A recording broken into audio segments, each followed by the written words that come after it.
Hello students, welcome to the EPG Pathshala. I am Dr. Rashmi Sharma, Head of the Department OB and HR, Lal Bahadur Shastri Institute of Management, Delhi. Today, we will learn the module HRM in Service Sector. This module is from the paper Contemporary Issues in HRM and Future Trends. The learning outcomes of this module are: we will be introducing what is service industry, what is the role of human resource management in service industry, what are the different challenges that HRM faces in service industry. After completing this module, the students will be able to understand and appreciate the differences in employment practices in the service industry vis-a-vis the manufacturing sector, develop their skills in applying the human resource management concepts to different types of service-oriented organization. The service sector now accounts for over 70% of employment in the industrialized economies of the world, with Norway and the United States out front at over 75% of employment as per OECD done in 2005. Telecommunications, transportations, wholesale, retail business, finance, insurance and business services account for almost 60% of all employment created in the industrialized economies over the past decade, while community, social and personal services, including the health and education, account for the remaining 40%. Now let us understand what exactly is the service sector. The service sector can be described as the part of the economy that includes individuals and businesses that produce services rather than goods. The service sector is one of the fastest growing sectors of the world economy. Role of HR in service industry is what we are going to understand now. In the service sector, the HR function plays a very important role. In the service sector, like the finance and technological companies, the brand value is measured according to the levels of intellectual capital, which is a derivative of the contribution of the human resources in the company. Let us now understand what are the challenges in human resource management in the service industry. With the rise in service industries all around the world, human resource department need to step up the HR function. Employees who possess the right people management skills are the need of the hour. The service sector employs a big figure of people in most economically developed states. Recruitment and selection is one challenge that HR faces in the service industry. The recruiter has to be effective in the highly specialized interaction of the selection interview, wherein the task is to find out relevant information about an applicant on the basis of which a judgment has to be formed whether or not that this person would match the skills, experience and attitude that are required in the job to be filled. One issue that comes to the forefront in managing people in the service sector is the recruitment and selection of staff. Managing people in the service sector is becoming more challenging as organizations have to look for the right people who possess not just the right qualification but the right attitude and people skills. There is a rise in the demand of social skills and personal characteristics in the frontline service. Recruitment and selection in this context relies heavily on the social skills rather than the technical skills, as there is a need for the employees to interact well with the clients to fulfill the demand of the business. It has become increasingly important for managers to seek to get the right person that would fill the part, not necessarily based on experience but also on their personality traits. High recruitment costs are part of the issues that managers have to constantly tackle with, as it takes constant time and effort to get the right candidate for the job. Thus, it is important for the managers to discern how to choose the right people so as to avoid a high turnover in the organization. We all are aware that with the advent of service sector boom, there is a rise in the demand of soft skill. One of the most fundamental changes that have taken place in the last 2 decades has been the growing tendency to label what in earlier times would have been seen by most as personal characteristics, attitudes, character, traits or predispositions as skills. Soft skills such as personality traits and general people skills are becoming increasingly important in today's time. The frontline staff needs effective soft skills to relate with the other clients. This is a challenge in the service sector because such skills are hard to pick. There is a need for constant skill development as the change in the service sector. The search for the right person for the job has led to the rise in demand for aesthetic skills. The frontline employee's appearance is now an integral part of an organization, as they are the first point of contact between the client and the organization.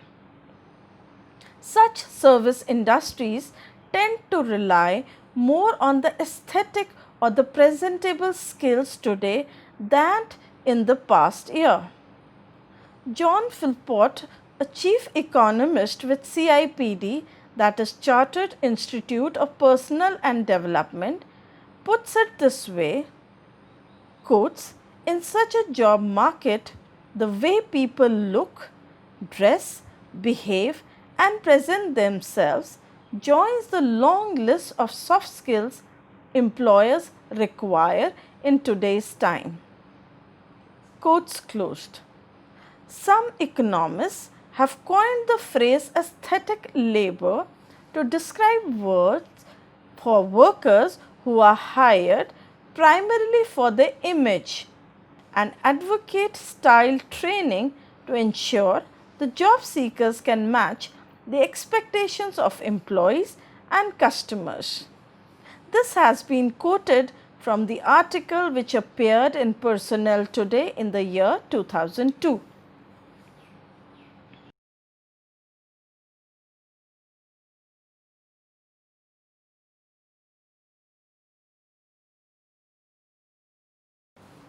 Let's understand what exactly is diversity and how diversity is a challenge when it comes to human resource management in the service industry.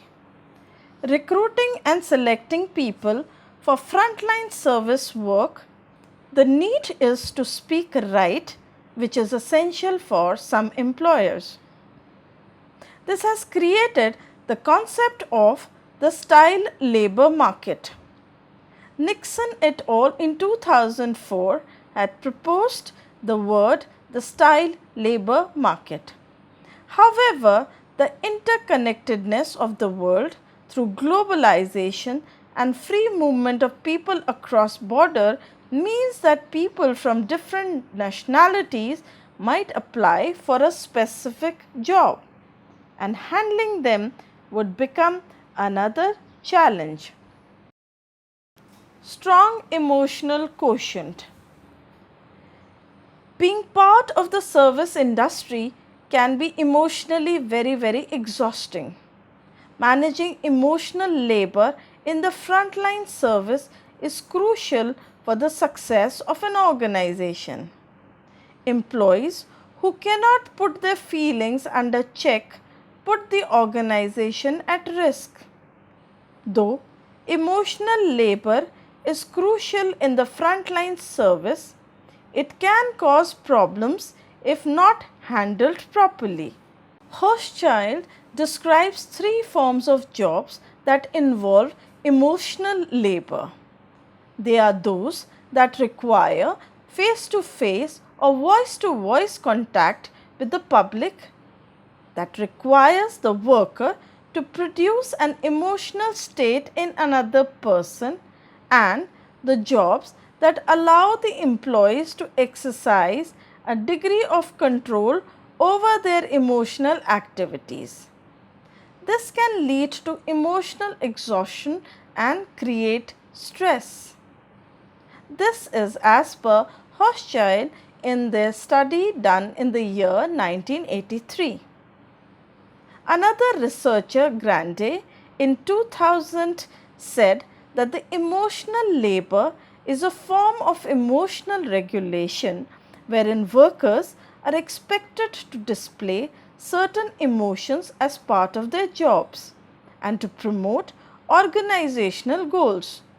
The intended effects of these emotional displays are on another targeted people who can be the clients, customers, subordinates or co-workers.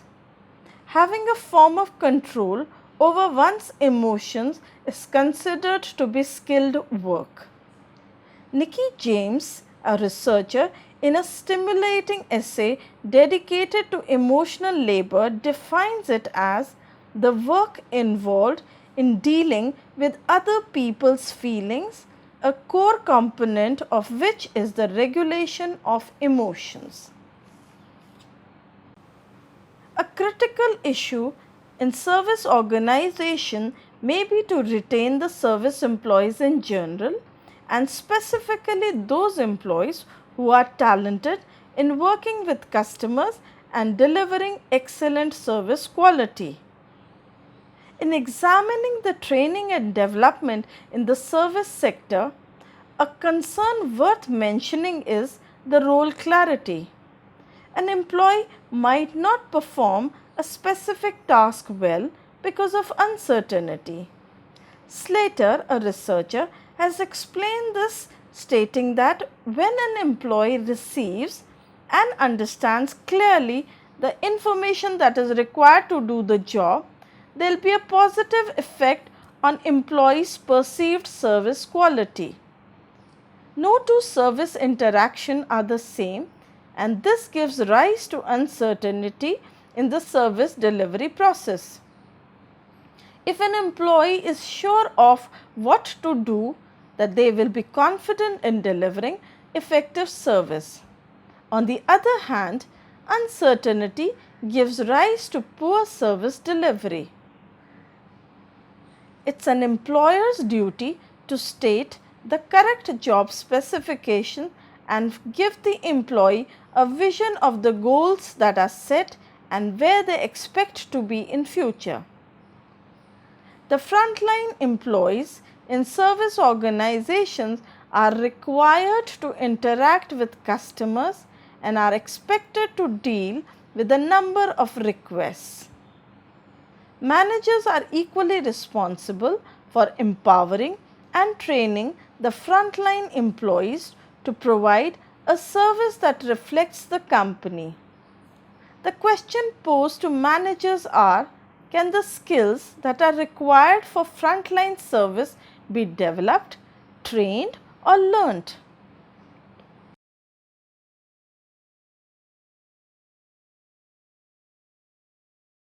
Let's identify which ones are the best fit practices and which ones are the best practices and which is better. The skills that matter most are dependent on the kind of service sector and the level of discretion that is given to the worker. The principle of best fit vis-a-vis best practice has to be applied here. Employers are listing the personal characteristics among the skills that they are seeking for. There's now a trend of looking good and sounding right. Best practices are usually a way of adopting rules that have worked for some other organizations. It is a standard way of practice. To conclude, the service industry is characterized by inseparability of personal service that is provided and the human agency providing the service. This is often accompanied by the intangible nature of the quality of service. As compared to manufacturing, organizations in service sectors have a higher need to align the HR practices to the customer relationship management practices so as to ensure a requisite quality of service to the customer. Thank you.